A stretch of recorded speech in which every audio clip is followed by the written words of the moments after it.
les voy a presentar el sistema sensorial. Hay algunos extractos que ya hemos dicho y que simplemente vamos a volver a revisar, ¿no? Pues vamos a hablar del sistema sensorial, como les decía, es decir, de la recepción de los impulsos. Ya les habíamos dicho que existen dos tipos, el que viene de afuera y el que viene de adentro, ¿ok? Entonces, tenemos que el sistema sensorial son todos los órganos encargados de transformar un estímulo, como acabo de decir, externo o interno, en impulso nervioso, ¿ok? Ahora, este estímulo puede ser mecánico o químico, ¿sí? A ese estímulo lo transformamos en potencial y acción, ¿sí? Que es lo que me va a permitir recibir la información, o sea, sentir, no percibir, no percepción, ¿sí? Percepción es la capacidad elaborada, eso va a la corteza. Cuando hablamos de esto, solo de sentir, eso es lo que se llama estesia, ¿no es cierto? Eso es estesia. Hasta aquí estamos bien. Para que el sistema funcione, ¿sí? Nosotros necesitamos obviamente tres componentes. El primer componente es el receptor sensorial, ¿sí? Que habíamos dicho que puede estar en la piel, en los músculos, en las articulaciones, en los ligamentos, incluso receptores especiales como los fotorreceptores, audición, olfato, ¿sí? Todo eso es el receptor sensorial. Luego del receptor tenemos la vía, es decir, el axón, la vía nerviosa aferente. Recuerden que el cuerpo celular de las partes sensorial está normalmente fuera del sistema nervioso central, es decir, está fuera de la médula espinal y está fuera del tronco encefálico en el caso de los ganglios, de los pares craneales, ¿ok? Ahí está el cuerpo y que luego se continúa y que va ahí sí a entrar al sistema y que hace contacto con una segunda neurona. Hasta aquí estamos bien. Luego tenemos el centro nervioso, es decir, donde llega, y en ese centro nervioso ahí es donde se realiza el procesamiento de la información. Existen tres niveles: existe el nivel espinal, existe el nivel subcortical y existe el nivel cortical. En cada uno de ellos yo podría tener una respuesta, ¿sí? A nivel espinal podría tener una respuesta inmediata a través del reflejo espinal. A nivel del tronco encefálico podría tener una respuesta inmediata a través de los reflejos de los pares craneales que analizamos y que vamos a revisar mañana, ¿sí? ¿Estamos? Y luego obviamente usted sabe que la información, como acabamos de decir, en el momento que ingresa es un nuevo cartucho que se dispara, y ese nuevo cartucho que se dispara va ascendiendo y va activando otros grupos de neuronas y también va en paralelo, o sea, activando neuronas al mismo nivel y en todos los niveles mientras va subiendo. Eso es lo que hay que hacer. Yo puedo tener una lesión a nivel del receptor. Mi fibra puede estar intacta y la integración puede estar intacta, pero yo ya estoy recibiendo la información mal, por lo tanto tengo una falla, ¿sí? Existen receptores sensoriales cutáneos que ya vamos a ver, que podrían dañarse definitivamente o temporalmente. Esto explica, por ejemplo, que después de una cirugía o de alguna intervención, usted quede en alguna región con daño en el campo receptivo y usted no sienta o no le duela, o al contrario, que puede ser hipersensible. En el caso de amputaciones. ¿Perdón? En el caso de amputaciones queda lo mismo. Sí, eso está intactito, todo está intacto, ¿sí? Obviamente lo que no tiene no hay, El axón, claro. Lo que queda del axón. Lo que queda del axón, eso sigue enviando información. Por eso que igual se así. Exactamente. Sí. Sí. Obviamente no tienes, no hay. Lo que vas a tener también es una reacción por el corte, ¿no? El corte del axón, la inflamación y todo eso. Pero en cambio en la corteza la representación existe, porque no ha sido cambiada. Pero esa interacción sensorial se puede nivelar, ¿no? Controlar o ya queda así. No, sí, claro, eso es lo que haces con la terapia. Es desensibilizar o sensibilizar y mostrarle al sistema nervioso que eso cambió y que va a haber nueva información sensorial, por ejemplo, cuando le pongas la prótesis. Eso, de eso se trata. Dentro de estas alteraciones sensoriales entra la alodinia. Podría ser, pero la alodinia ya es un... A ver, es que sí, no, porque justamente estoy diciendo, depende de dónde esté el daño. ¿Sí? Si es que tú no tienes ninguna información, pues claro, obviamente puedes tener alodinia, o sea, el receptor está muerto y está. De hecho, en algunas cirugías pasa en algunas personas. Además, eso depende de varios factores, incluyendo la genética y el daño o la causa, porque tú puedes cortarte acá o te pasó algo acá y puedes volver a sentir, pero a tu compañera le pasó lo mismo y no siente. ¿Sí? ¿Tú querías...? No, le iba a afectar algo de lo que decía del paciente amputado, que digamos, en muchos plásticos actualmente, para el paciente que está amputado, intentan retirar la parte del nervio receptora que queda hacia el trayecto para que no tengan este problema, porque si no, digamos, nosotros que trabajamos mucho con amputados, queda la sensación demasiadamente fuerte y el hueso comprime al nervio y eso genera un problema que después lleva a veces a amputar mucho más arriba. Claro, es un problema de ciudad. Sí. ¿Alguien más? Entonces, el receptor puede estar dañado, pero también puede pasar transitoriamente que se dañe. Te puedes meter un martillazo o pasó algo en la piel y durante 2 días no sentiste y después volviste a sentir. O puede ser que quede a mitad reparado. Sientes, pero ya no es igual. Tengo una inquietud. En relación a lo que sería el receptor sensorial como tal, solo serían los mecanorreceptores en la piel. Ya vamos a ver toditos. No, es que depende. Ya vamos a ver todos. Es muy probable que esto esté intacto, pero la vía no. Obviamente la información jamás llega y obviamente vas a tener un fallo. ¿Sí? Como tenemos memoria, el sistema podría compensar. ¿Sí? Podrías tener el fallo, pero como tú ya fuiste normal antes, digamos, de este fallo, tú compensas con la visión y sabes la consecuencia de esa estimulación sensorial. Entonces anticipas para protegerte. ¿Entiendes?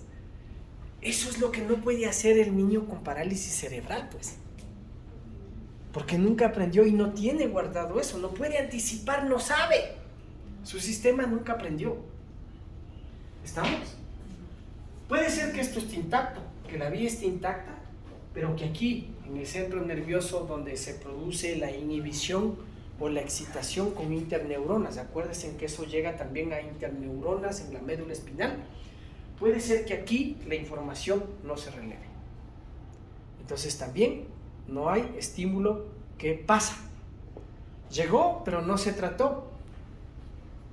¿Sí? O no se inhibió o se excitó demasiado. Entonces ahí es un fallo en la integración. Si hubo un fallo en la integración, también podría haber un fallo en la respuesta. ¿Estamos? Pero podría con el tiempo la rehabilitación, no sé, habilitarse un poco el núcleo de recepción de ahí, del centro nervioso, para mejorar la respuesta sensorial. Para En un mejorar niño la con- respuesta sensorial. En un niño con parálisis cerebral. Puedes estimular, pero llegas a un nivel donde ya no va más. Ya no va más. Porque las De hecho, eso sucede. comunicaciones no hay. Ujú. O sea, tú puedes estarle haciendo, por ejemplo, la técnica de RUM, pero hay un momento que podrías tener respuesta hasta que los receptores que él sí tiene, que están intactos, respondan a un cierto nivel, que a lo mejor no es el suficiente para producir una respuesta motora adecuada, de ahí no pasas. Porque Pero en también cambio, el no hacerle También. hace que pierdas, pues. Que tenga. Entonces ahí viene la importancia de seguirle haciendo. La importancia de seguirle haciendo. Para que se conserve. Para que se conserve el Lo que receptor, lo que queda. Ajá. En inicios de los años 2000, cuando ya se demostró en humanos la existencia del CPG, del Control Pattern Generator, que es un grupo de conexiones a nivel espinal, lumbar, que permitía que un impulso, que los impulsos, las aferentes sensoriales, en los cuadrúpedos, principalmente en el gato, hagan desencadenar la conexión. Eso descubrieron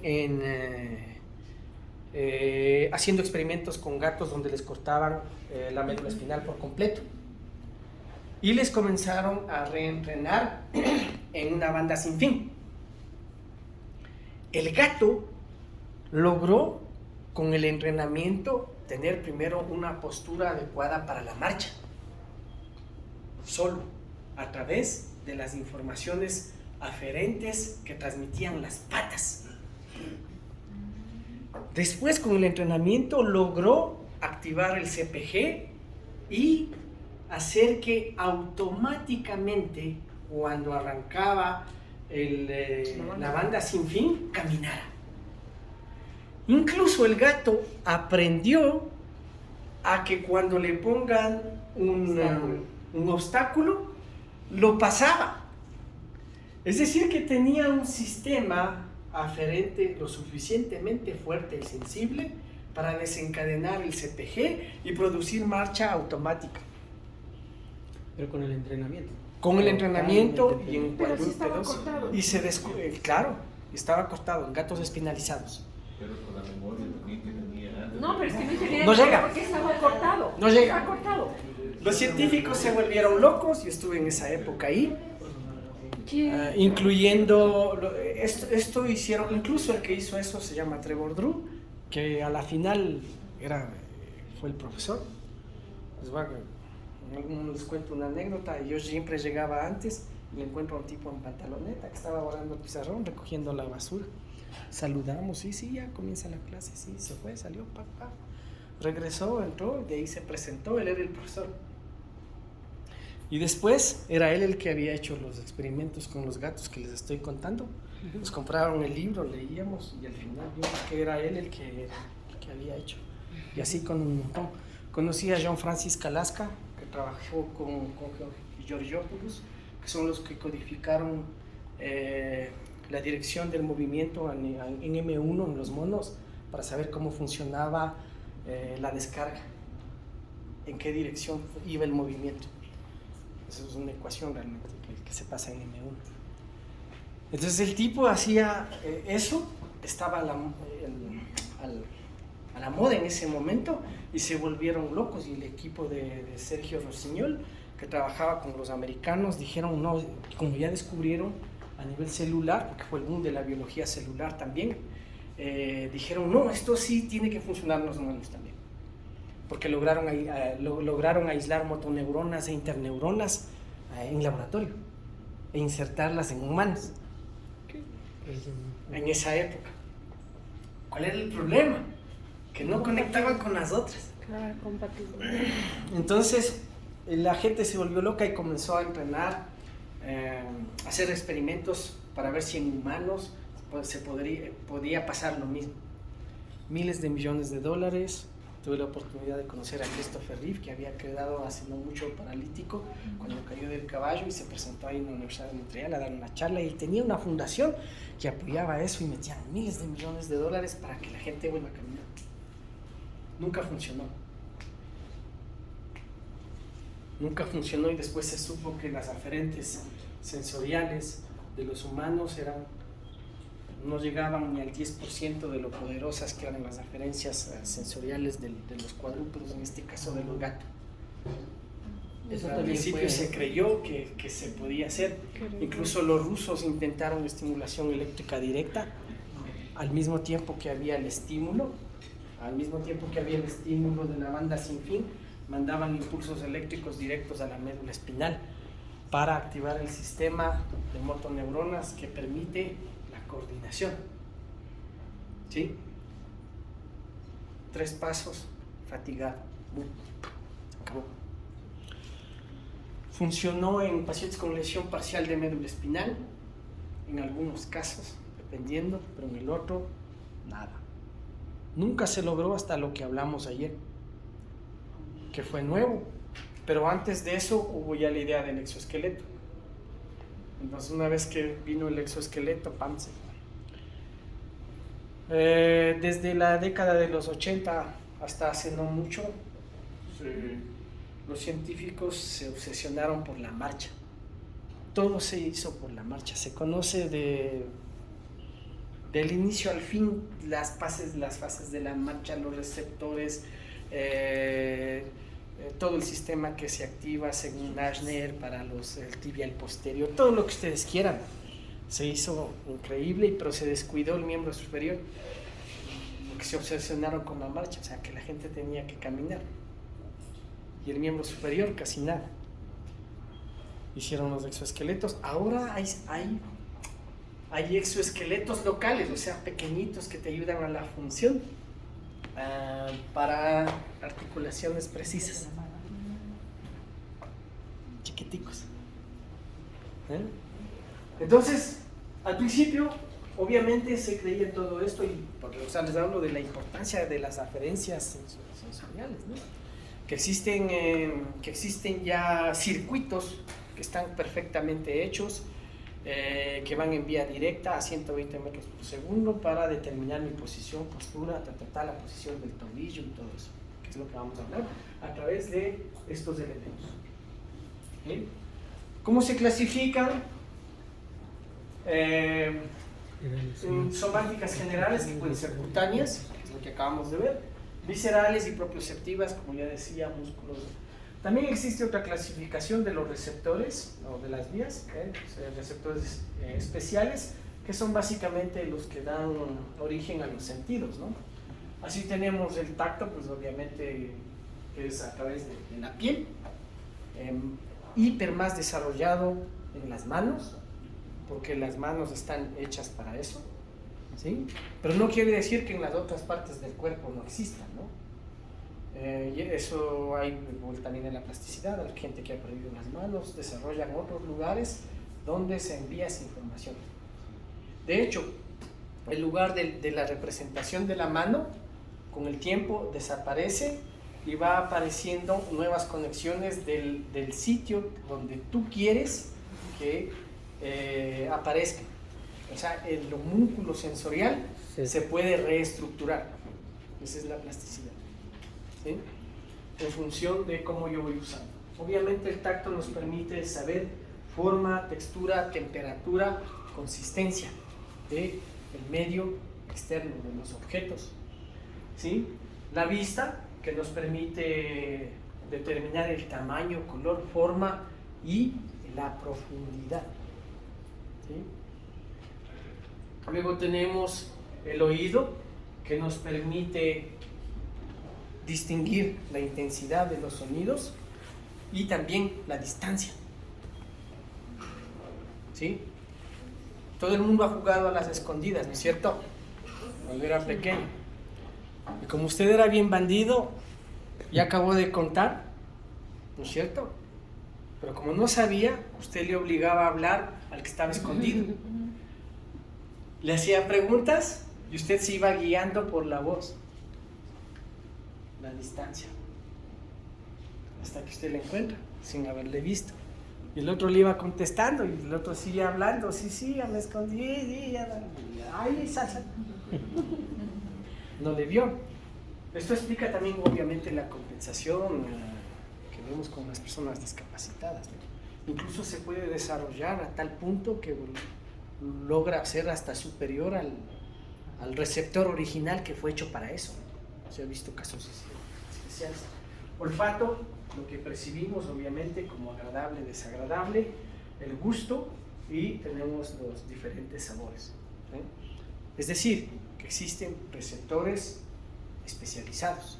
¿Estamos? Aquí está, para las referencias cutáneas tenemos las sensaciones táctiles a través de los corpúsculos de Pacini, ¿sí? Los receptores de Merkel, que son mecanorreceptores, Meissner, ¿sí?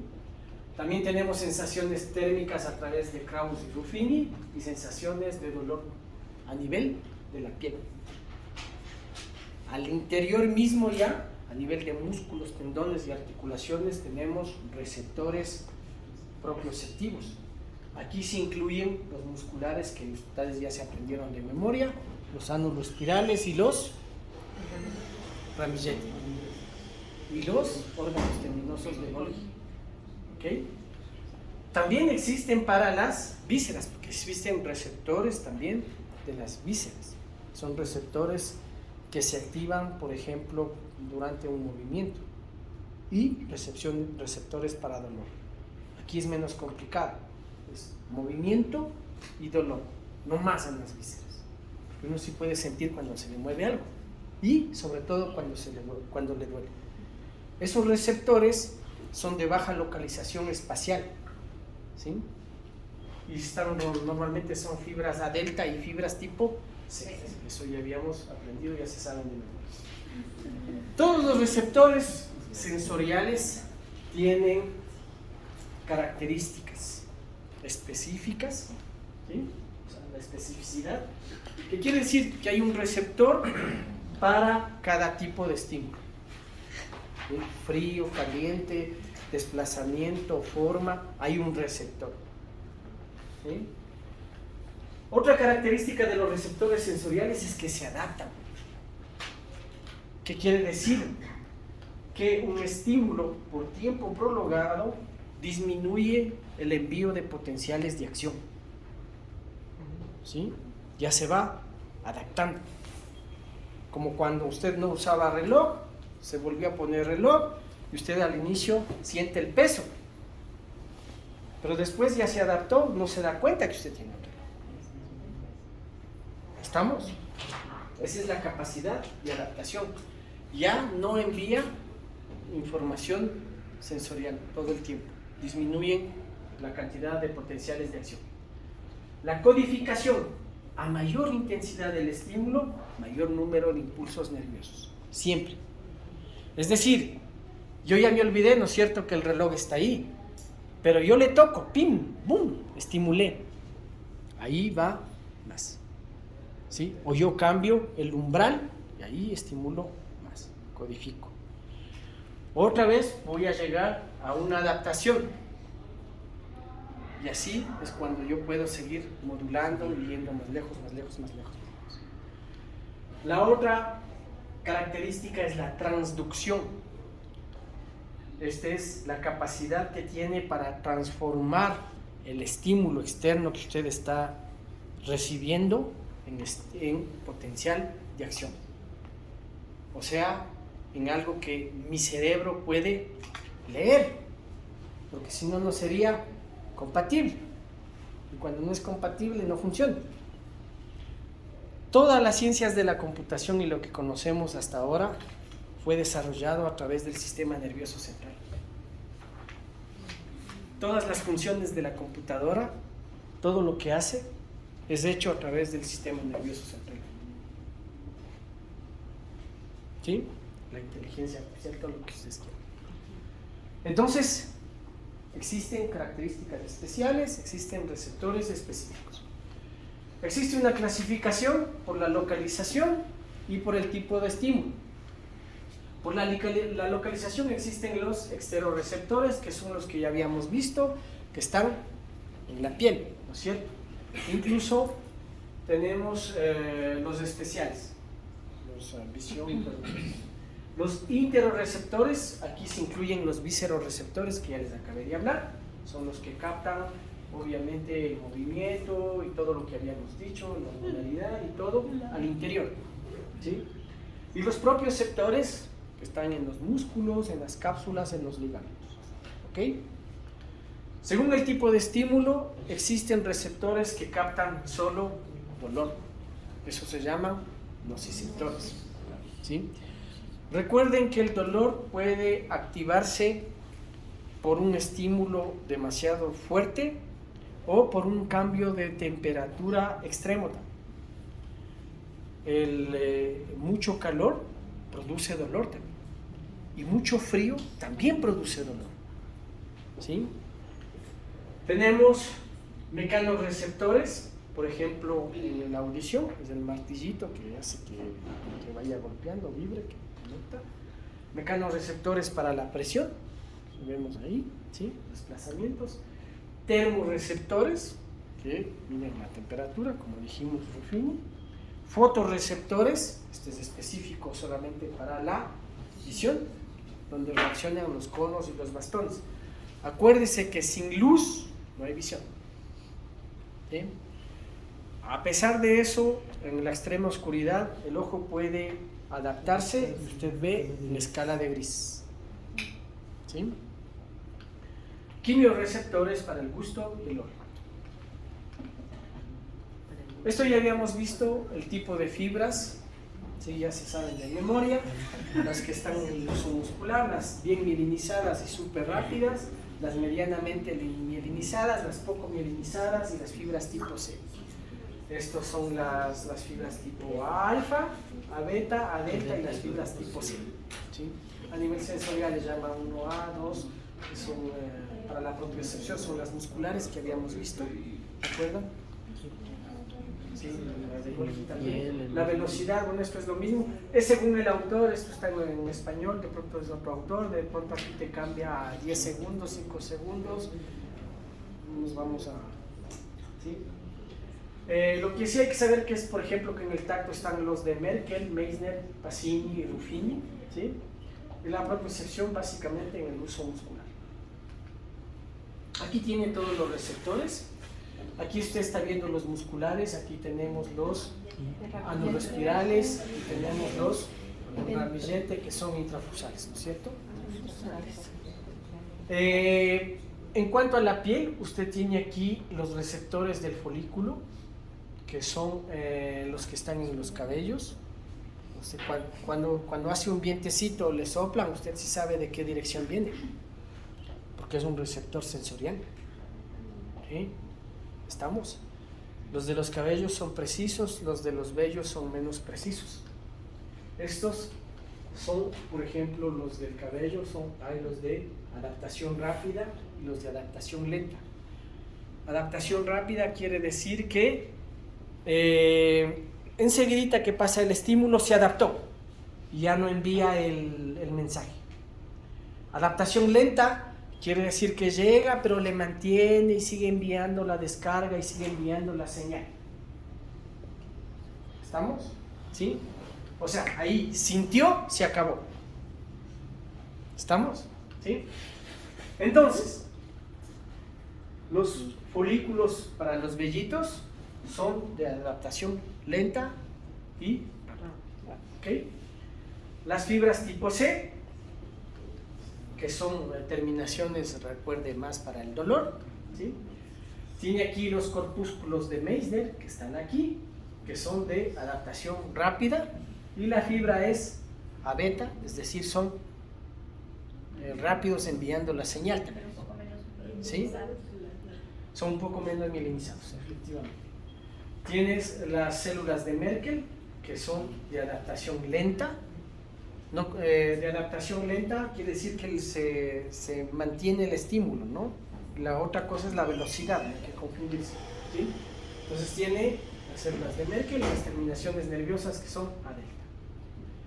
Aquí tiene una representación del corpúsculo de Pacini, más o menos es como una cebolla con capas. Esta es adaptación rápida, ¿sí? Terminaciones de Ruffini, que vamos a ver acá. Bueno, en resumen, usted tiene receptores de campo pequeño, es decir, que son más precisos, y de campo largo. Usted tiene Merkel y Meissner pequeños y grande Pacini, Ruffini. Para la localización, estos se encuentran obviamente en la piel. Miren, Ruffini en la dermis, Pacini en dermis y en tejidos más profundos. Meissner en las papilas dérmicas cerca de la superficie de la piel. ¿Sí? Justamente esos son los que nos permiten detectar con precisión el movimiento. ¿Sí? Están ahí. Por eso usted palpa con los pulpejos. Obviamente en la mano se encuentran concentraciones de receptores más altas. Los de Merkel, ¿sí? Están, dice, en el extremo de las crestas del sudor, también superficiales. Aquí tiene el diámetro, más o menos tienen el mismo diámetro. Velocidad de conducción, mire, ninguno pasa de 70. Pero 70 metros por segundo ya es rápido, ya es relativamente rápido, ¿no? Diríamos bastante rápido. Obviamente en el sistema motor es más rápido, ¿no? 130. La función, miren, Merkel, percepción de la forma y de la textura. Meissner, detección de movimiento de agarre. ¿Sí? Con precisión, estoy cogiendo bien, un alta, Pacini, percepción de eventos distantes, dice, de vibraciones transmitidas por el uso de herramientas. También sirve para la precisión, ¿sí? Porque el movimiento produce una vibración, ¿sí? Son habilidades que deberían tener ciertas personas, por ejemplo los cirujanos, ¿sí? Ruffini es una fuerza para la dirección del movimiento. Mire, estímulo efectivo.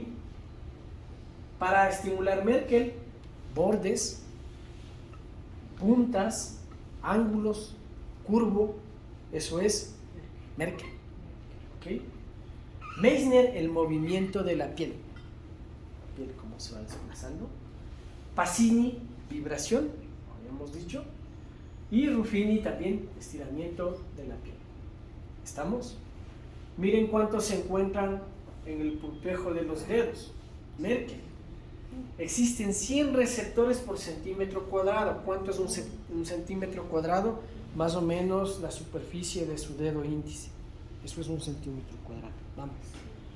Dice que en ese centímetro cuadrado hay 100 de Merkel, 150 de Meissner, ¿sí?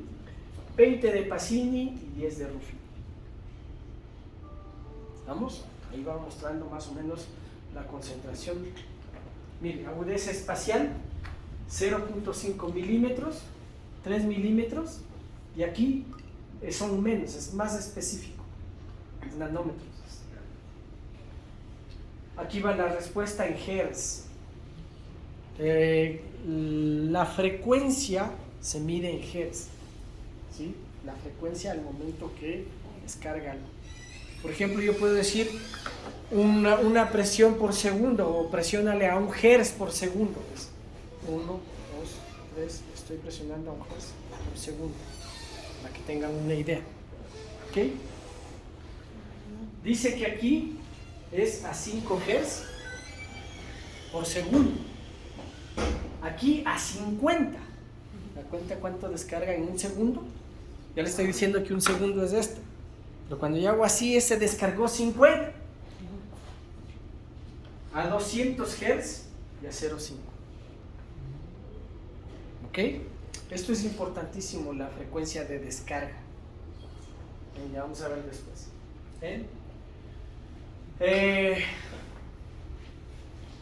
¿Tienen que aprenderse este cuadro de memoria? Para mañana. No, Sí, es importante. no se van a aprender este cuadro de memoria, Pero sí van a Tenemos. ver la función. La función. ¿Estamos? Aquí tienen evidentemente un resumen de lo que estamos diciendo. Aquí tienen la representación esquemática de las de Merkel, Meissner, Pacini, que les decía que es como una cebolla. Obviamente en la vida real, vuelvo y repito, se activan todos y todo pasa al mismo tiempo. ¿Sí? Es decir, que si yo cojo algo, yo puedo sentir la textura, la forma, temperatura, ¿sí? En dónde está localizado específicamente todo eso a la velocidad que estamos diciendo, gracias a todo este conjunto de receptores. Y que también dijimos que en la función avanzada, ya cuando llega hacia la corteza, el fenómeno se llama estereognosis. ¿Ok? Hasta aquí estamos de acuerdo, ¿no es cierto? Aquí tiene una representación esquemática de lo que ya habíamos dicho, por ejemplo, de Merkel. Si ve, aquí están las células, cómo se distribuyen dentro del tejido, ¿no? Especialmente ricas en el pulpejo de los dedos, es lo que ya habíamos visto, adaptación lenta, eso ya dijimos. Es más una representación esquemática de todo esto, ustedes van a encontrar en las diapositivas. Aquí tiene el de Merkel. Mire, eficientes para la vibración de baja frecuencia de 3 a 40 Hz, es ahí donde reacciona. Eso ya es lo que vimos en el cuadrito, ¿no? Aquí tiene el de Meissner, como usted ve, está por debajo del tejido celular subcutáneo. ¿Sí? Eso, ¿por qué es importante un poquito entender eso? Para cuando yo hago la rehabilitación, cuando yo digo, a ver, ¿sabían que la utilización de la técnica de Ruth no tiene evidencia científica? ¿Por qué? Porque es muy difícil demostrar, pues obviamente. Primerito porque no llegas, porque depende de cómo le hagas para saber qué tipo de receptor estás utilizando. ¿Qué tipo estás activando en ese momento? Entonces, en algunos pacientes no niego que hay resultados, ¿eh? Ustedes me contarán más que yo. En algunos pacientes puede haber resultados para estimular los receptores sensoriales como tal, pero yo creo, no sé si me equivoqué, que esos resultados positivos que ustedes ven ahí funciona más en traumatología, en postquirúrgico, en eso. Pero en el paciente con neuro mismo no hay nada, no pasa nada. Lo que sí puede desencadenar en función de la persona, y ustedes no me van a dejar mentir eso, es que cuando usted le pone a un niño, me invento, a un hemipléjico, ¿no? Con parálisis cerebral, con una hemiparesia, usted le pasa el hielo y te puede hacer una reacción de retirada, con aumentación del patrón espástico del momento, ¿no? Como puede presentarte clonus en el miembro inferior. Coges otro niño, exactamente con el mismo diagnóstico, le pasas el hielo y no le hace absolutamente nada. ¿Les ha pasado eso? Sí. Le dices, ¿qué mismo? Entonces, en traumatos sí podría servir esto de los receptores, o incluso en postquirúrgico donde hay ruptura, daño del receptor por lesión, ¿no? Porque obviamente le estoy cortando, ¿sí? Es lo que ya dijimos, como les decía, es una representación esquemática del corpúsculo de Pacini, por ejemplo, acá. Para la presión, es Ruffini, que está en la piel, las temperaturas. Aquí les tenía una representación de los mecanorreceptores cutáneos para la propiocepción, que es lo que nos interesa también.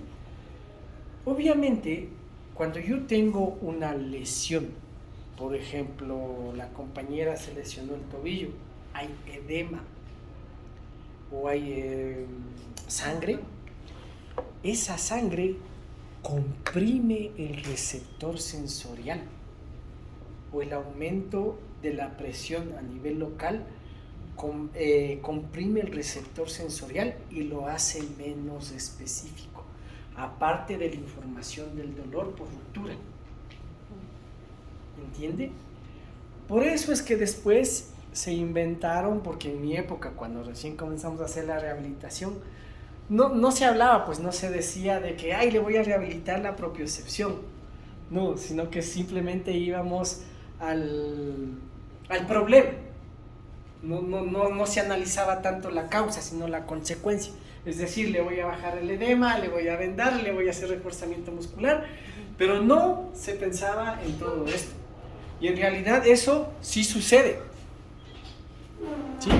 Sí existe una afectación de la propiocepción, por lo que acabamos de decir, porque hay una estructura, hay un receptor, y el receptor puede llevarle a un fallo en el movimiento. ¿Sí? Por eso usted reeduca la propiocepción. Eso hacen, ¿no es cierto? Se dice, no, también le voy a hacer un trabajo de propiocepción, dice. Sobre todo el estudiante fisio recién salido, sí, le voy a hacer un trabajo, pero no entiende esto. O sea, no entiende el por qué, o sea, qué pasó. ¿Sí? Además de eso, está obviamente la información que envían las cápsulas, los ligamentos, para saber en qué posición me encuentro yo en el espacio. ¿Ok? Receptores al estiramiento, usted acuérdese que están en los músculos, en la cápsula, en los ligamentos. ¿Estamos? Propioceptores brindan obviamente la información detallada y continua, o sea, todo el tiempo. El hecho de que no seamos conscientes no quiere decir que eso no esté sucediendo. Le envía todo el tiempo en cuestión de milisegundos. ¿Sí? ¿Estamos? Entonces, aquí tiene el sistema. Esto ya habíamos hablado de los usos musculares, que ya se saben de memoria por suerte, las fibras del grupo 1A, ¿sí? Aquí tiene los espirales, las del ramillete, estas son las motoneuronas, que son extrafusales, ¿sí? Aquí tiene cómo reacciona la fibra, esto es en el músculo, cómo se va estirando, y es eso lo que envía la información al sistema nervioso. Para el músculo ya habíamos visto las fibras tipo 1, tipo 2. Tipo 1 son las espirales, las tipo 2 son las ramillete. Sí, esto ya habíamos dicho, que las fibras tipo 2 son sensibles a la velocidad, mientras que el 1 al cambio de longitud. Pero todas se activan al mismo tiempo. Eso es lo que desencadena también la espasticidad, que es lo que ya habíamos hablado. Aquí tiene una representación esquemática de cómo funciona. ¿Sí? Se ven cómo le estira la fibra y ahí se da el impulso. ¿Sí? De las fibras tipo 2, tipo 1, lo mismo sucede con las del órgano tendinoso de Golgi. Cuando yo le golpeo, por ejemplo, en el reflejo, que le activo específicamente de manera aislada. No quiere decir que el órgano tendinoso de Golgi no envía información todo el tiempo. El reflejo es solamente para examinar, pero en realidad están en los tendones y envían información todo el tiempo. ¿Sí? De manera aislada es que podemos hacerle así. Vías sensitivas también ya se saben de memoria. Tenemos la dorsolemnisco medial, que es el cordón posterior, grácil y cuneiforme. La anterolateral, ¿sí? Que es la espinotalámica, que tenemos grácil cuneiforme. Aquí tenemos el espinotalámico ventral o anterior y el espinotalámico lateral. Tenemos los dos, espinocerebeloso ventral, espinocerebeloso dorsal o anterior y posterior, que vamos a ver en la tarde. ¿Ok? La vía dorsolemnisco medial, fibras mielinizadas, grandes, 130 metros, 110 metros por segundo. Tienen una rapidez y un grado de localización espacial el más alto. Responden a presión fina, vibración, posición a través de los receptores que ya habíamos hablado. El trayecto, ya dijimos que el estímulo ingresa si es de miembro inferior a grácil, si es de miembro superior a cuneiforme, ¿sí? En el momento que ingresa, asciende hasta el bulbo y se dirige hacia los núcleos cuneiforme y grácil, que están ahí. Luego decusa en el bulbo mismo, asciende hasta el tálamo y del tálamo se dirige a la corteza. En las pirámides puede usar. No. Estamos en sensorial, esto es de subida. Lo que es de subida va por detrás. Esas son aferentes. Las otras son aferentes. Las motoras decursan en el bulbo, en el límite con la médula espinal, por delante. Y las otras es la decusación por detrás. Eso es lo que pasa. ¿Sí? ¿Estamos?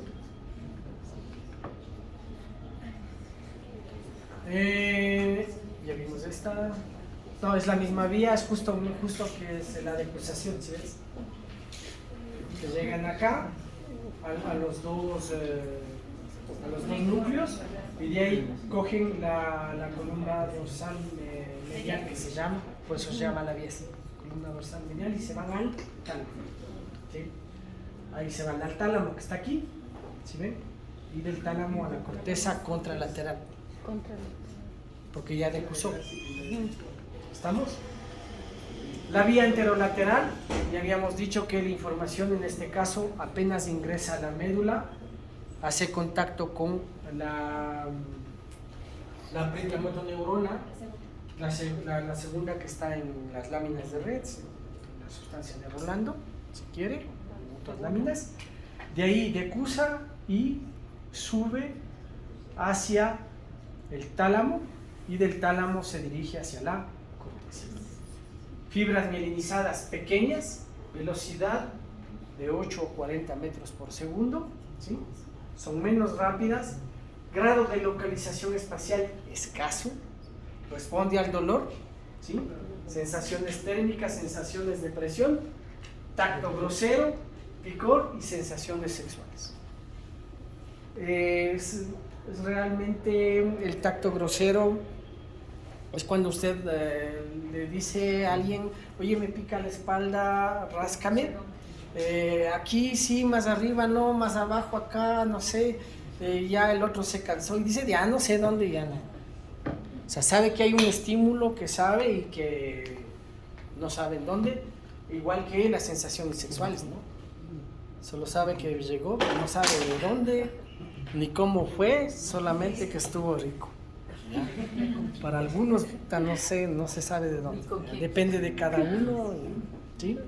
Es inexplicable, esa es la palabra exacta, ¿sí? Porque no sabes de dónde viene.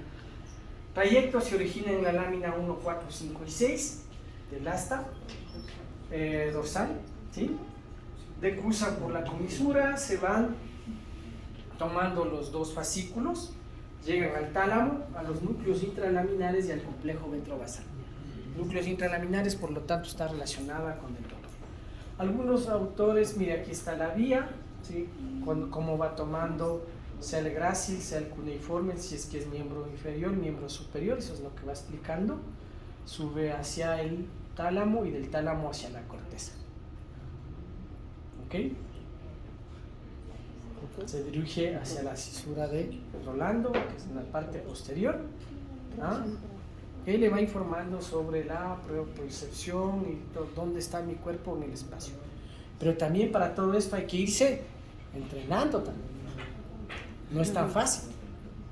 De hecho, el niño se va entrenando para descubrir todo eso. Cuando se va parando, está acostado, el hecho de girarse, ahí ya va activando ciertos propios sectores a nivel del músculo, a lo que se va girando va activando otros y va grabando, ya va grabando la secuencia. Cuando se sienta ya activa otros receptores, los receptores para sentarse y que le permitan también mantener un equilibrio. Entonces el bebé no es que no pasa haciendo nada, el bebé pasa codificando los aspectos espaciotemporales del medio que le rodea y también pasa codificando la información para la posición. Eso es lo que pasa haciendo. Por eso se duerme cansado, Porque pasa todito el día, por ejemplo, intentando llevarse la mano a la boca o acá, o viéndose los dedos. Así, y se pega solito. Porque todavía aún no codifica, aún no puede frenar, aún no puede frenar. Coge y se mete y llora. Pero vuelve a intentar. Vuelve a intentar, hasta que codifica y lleva con precisión. ¿Sí? Eso es lo que pasa haciendo. Por eso está cansado. Desde que abre los ojos está haciendo eso. Está metiendo información al sistema nervioso central. Está grabando realmente. ¿Sí? Está cansado, después se duerme.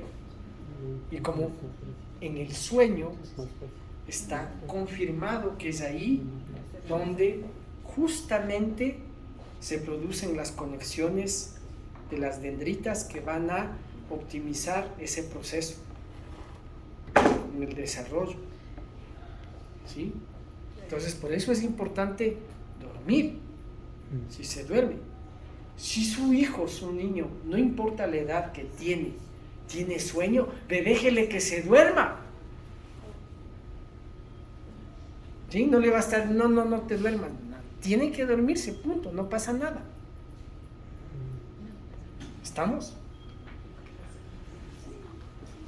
Tiene las fibras A, beta, A, delta, que son las que ingresan a la médula espinal. Aquí tiene un ejemplo de las fibras A, beta en lila, que se dirigen hacia la lámina 2, hacia la lámina 3, 4 y 5.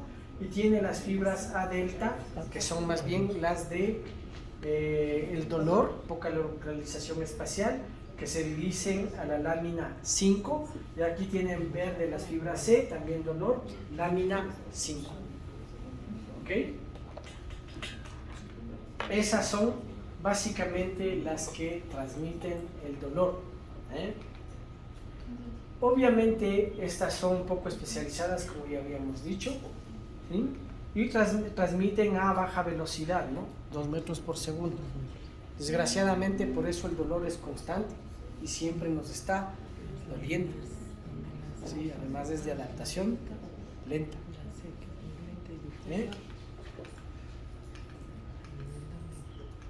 Usted sabe que siempre hay un primer dolor, que es la sensación aguda, es cuando se descargan los primeros, ¿sí? Y luego viene una sensación más tardía, difusa y duradera. Este dolor primario se produce por las fibras A delta, ¿sí? Y las otras se produce por las fibras C, es decir, son las fibras C las que continúan descargando todo el tiempo cuando existe el dolor constante. ¿Ok? Las fibras A delta, ¿sí? Estas responden a una estimulación mecánica y química intensa. ¿Okay? Mientras que los otros, ¿sí? Se producen umbrales a una estimulación mecánica. ¿Sí? Las A delta. Las fibras C son amielínicas, lentas, y van transmitiendo el dolor todo el tiempo. ¿Sí? Todo el tiempo. Existen 2 vías especializadas para el dolor, la espinotalámica, la neoespinotalámica, perdón. Esta que tiene fibras A delta, ¿sí? La velocidad de 6 a 30 metros por segundo. Neurotransmisor que se libera glutamato cuando hay dolor. Glutamato y sustancia P, ¿no? Cuando hay dolor. Siempre. Y envían información específica, es decir, usted sabe exactamente dónde le duele. Ingresa el estímulo, sea de la parte externa, piel, o sea de la parte interna, músculos, pueden ser vísceras, ¿sí? Ingresa y apenas ingresa decusa y se dirige al tálamo, al complejo ventrobasal, donde ya hemos visto, y de aquí se dirige hacia la corteza somatosensorial. ¿Sí? Recuerde que en el tálamo se integra con otras cosas, pero también sigue en bruto, ¿sí? Y sube hasta ese 1 al homúnculo sensorial para saber dónde exactamente le está doliendo. ¿Estamos? La palioespinotalámica Esta es la vía que es del dolor constante, fibras tipo C, súper lentas, hasta 2 metros. El neurotransmisor es la sustancia P, mientras que en el otro era el glutamato. Información inespecífica del dolor, es el dolor realmente agudo, más visceral. Su activación provoca componentes afectivos y vegetativos de sensación dolorosa. ¿Sí? Esa es la que estaba bien. Sí. Esta pasa por la formación reticular, que es el complejo articular en el tronco encefálico. Inicia en la lámina 2 y 3. Luego va a la formación reticular, luego al tálamo, a los núcleos intralaminares. Acuérdense que por eso hay la cauterización talámica del dolor, ¿sí? Porque ese es justamente vía del dolor. Esto es complicado cuando ya se transforma en dolor crónico, porque acuérdense que el tálamo se comunica con el hipotálamo y le hace crear una memoria de dolor. Usted ya sabe, incluso las personas con dolor crónico hasta tienen un aura. Incluso usted puede llamar al dolor, porque la representación ya se quedó grabada en su cerebro. Todo puede ser traumático y usted llama al dolor. ¿Sí? En el niño, eso explica por qué el niño, cuando usted le llevó a vacunarse, le engañó, le pincharon, le hicieron demasiado duro. Vaya a ver si le llevo otra vez. Solo ve la aguja y llora, porque ya desarrolló el mecanismo. Pero en otros casos de dolor crónico ya pasa eso. Entonces ya se crea un sistema de liberación de sustancias y conexiones que hacen que tú le llames al dolor. Tú le llamas al dolor y obviamente se activa el sistema y ya tienes dolor.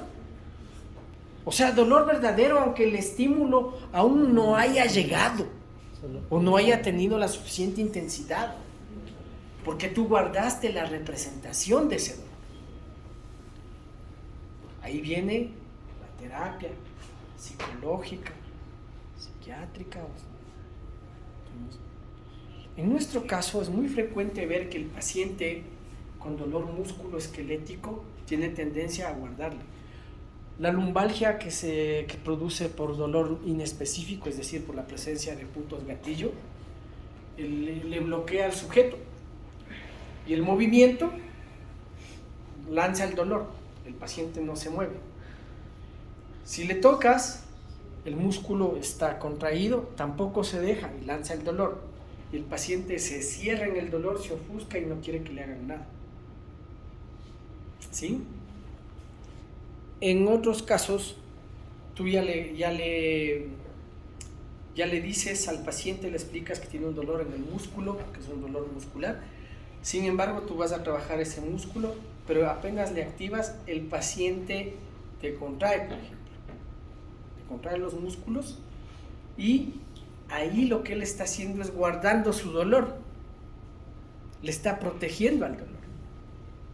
En lugar de dejarle que se vaya. En este caso es cambiar el umbral.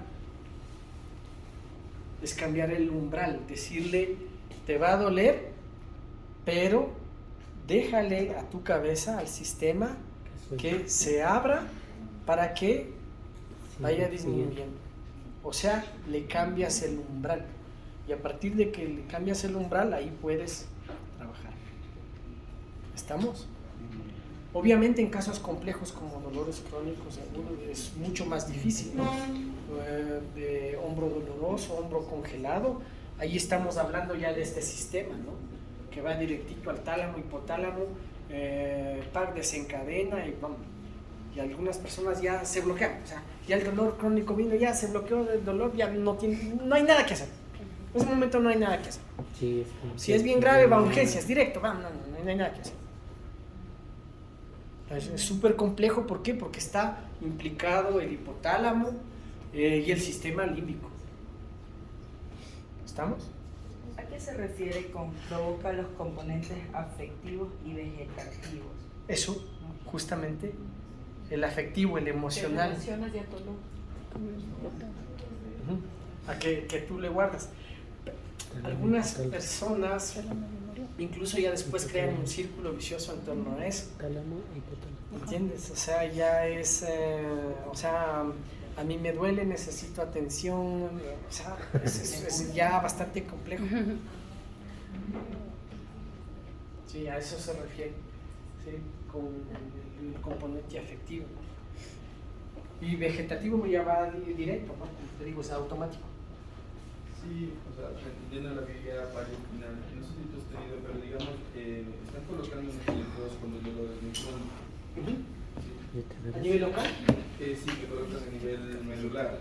A ver, colocan unos electrodos, se llama un equipo, se llama Spectra. Pero, entendiendo ahorita la guía económica, si se colocan estos electrodos, lo que va a hacer es regular la velocidad del estímulo para poder disminuir el dolor localizado en relación a la médula. O bloquearle claramente. Pero si hablamos de un bloqueo, no tenemos que ser un poco más intersticial para que no llegue directamente a los puntos necesarios de la vida quimioterápica. Porque de lo que yo vi, que solo realmente a nivel de la parte externa muscular no va directamente hacia la raíz, eso me llama la atención. No va hacia la raíz de... Posterior, o sea, solo como que, o sea, cuando a mí me indicaron la foto, digamos, el espejo es como que haz de cuenta que esta es la médula, solo le salieron aquí los electrodos como tanks, y el otro es la parte de abajo. Pero no se ve una conducción directa a las astas, sino más a la parte muscular. No, pues a lo mejor lo que hace es bloquear la información sensorial. Si tú dices que es antes, pues le bloquearía acá. Porque es extramedular lo que estás hablando. Entre la primera y la segunda. Exactamente. Es entre la primera y la segunda neurona donde está bloqueado. Está disminuyendo el impulso. El impulso, la entrada. Pero para esto primero debes verificar. Ahí está. Debes verificar que es realmente este. Ahí te queda la duda para verificar si el problema realmente está aquí. Porque ahí estamos hablando, digamos, de un dolor periférico. No, exactamente, no sería un dolor central. Exactamente. Esto se desarrolla ya cuando es un dolor central después, porque ya va implicado toda la circuitería. Claro, aquí en este caso el eferente es como el motivo para que se desencadene todo. O sea, es el pretexto.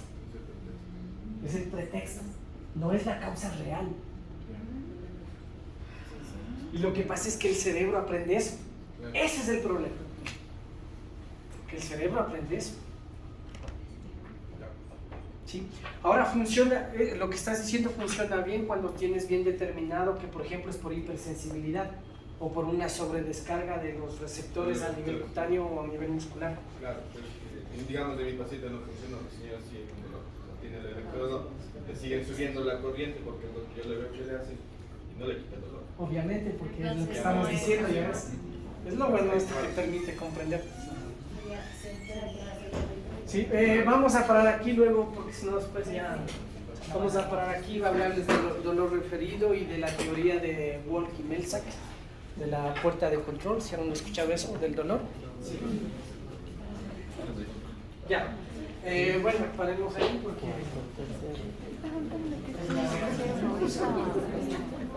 ¿Quieren que sigamos y terminamos de una vez y le volvemos a la pausa? ¿Y cuánto falta?